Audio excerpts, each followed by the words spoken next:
It is estimated that 5% of global CO2 emissions is due to shipping.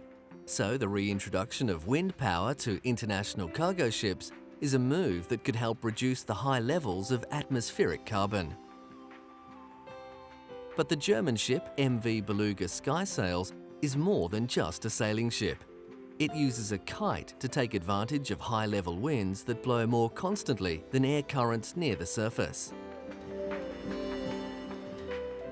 Though it will not be completely reliant on its kite, the system will reduce fuel use by about 20%.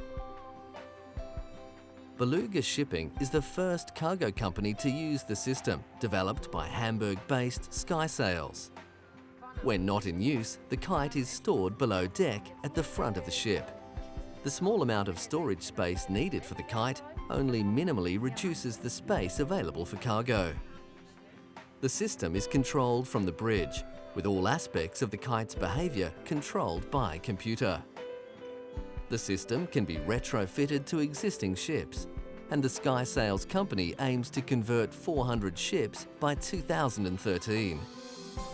After the ship's maiden voyage, travelling just under 12,000 nautical miles, the system performed as expected, and there are now plans to introduce a larger kite to further increase savings to 30%. Beluga expects that the Skysail will pay for itself in 3 to 4 years.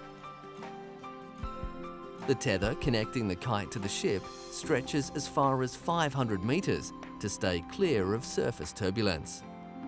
The Skysail company is continuing to trial the system on larger ships.